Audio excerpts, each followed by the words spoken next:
ಮೊನ್ನೆ ದಿನ ಆರೋಗ್ಯದ ಸ್ವಲ್ಪ ಸಮಸ್ಯೆಯಿಂದ ಮಣಿಪಾಲ್ನ ಆಸ್ಪತ್ರೆಗೆ ಅಡ್ಮಿಟ್ ಮಾಡಿ ಡಾಕ್ಟ್ರುಗಳು ಉತ್ತಮವಾದ ರೀತಿಯ ಚಿಕಿತ್ಸೆ ನೀಡ್ತಾ ಇದ್ದಾರೆ. ಅವರು ಮೊದಲಿಂದಲೂ ವೈದ್ಯರ ಒಂದು ಚಿಕಿತ್ಸೆಗಳಿದ್ದರು. ಯಾವ ಒಂದು ದೇವರನ್ನ ನಂಬಿ ಬದುಕಿದ್ದಾರೆ, ಆ ದೇವರೇ ಅವರಿಗೆ ಎಲ್ಲ ರೀತಿ ಮತ್ತೆ ಪುನಃ ಇಂಥ ಒಂದು ಆರೋಗ್ಯದ ಸಮಸ್ಯೆಯಿಂದ ಹೊರಗೆ ಬರ್ತಕ್ಕಂಥ ಶಕ್ತಿ ಅವ್ರು ನಂಬಿರ್ತಕ್ಕಂಥ ದೇವರು ಕೊಟ್ಕೊಂಡು ಬಂದಿದ್ದಾರೆ.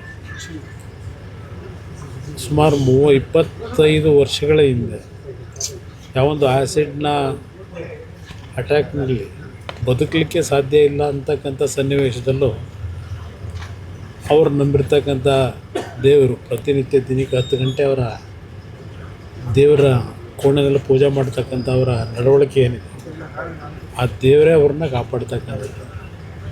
ಇಲ್ಲಿ ಮಣಿಪಾಲ್ನ ವೈದ್ಯರು ಎಲ್ಲ ರೀತಿಯ ಮುತುವರ್ಜಿ ವಹಿಸಿ ಎಲ್ಲ ರೀತಿಯ ಚಿಕಿತ್ಸೆ ಮಾಡ್ತಾ ಇದ್ದಾರೆ. ಆದರೆ ಅಂತಿಮವಾಗಿ ಆ ಚಿಕಿತ್ಸೆಗಳನ್ನು ಮೇಲ್ಪಟ್ಟು ಅವ್ರು ನಂಬಿರ್ತಕ್ಕಂಥ ನಮ್ಮ ತಾಯಿಯವರು, ಆ ಒಂದು ರಾಜರಾಜೇಶ್ವರಿ ತಾಯಿ ಇರ್ತಾರೆ, ಮೊದಲಿಂದಲೂ ಕಾಪಾಡಿರ್ತಕ್ಕಂಥದ್ದು ಆ ತಾಯಿ. ಅದರಿಂದ ಆ ದೇವರ ನಂಬಿಕೆ ಅವರೇನು ಇಟ್ಕೊಂಡಿದ್ದಾರೆ, ನಮ್ಮ ತಂದೆಯವರೇ ನಂಬಿಕೆ ಇಟ್ಕೊಂಡಿದ್ದಾರೆ. ಯಾವುದೇ ಸಮಸ್ಯೆಗಳಿಲ್ಲದೆ ಮತ್ತೆ ಪುನಃ ಅವರು ಉತ್ತಮವಾದ ರೀತಿಯಲ್ಲಿ ಮನೆಗೆ ಬರ್ತಾರೆ ಅಂತಕ್ಕಂಥ ನಂಬಿಕೆ ಇದೆ.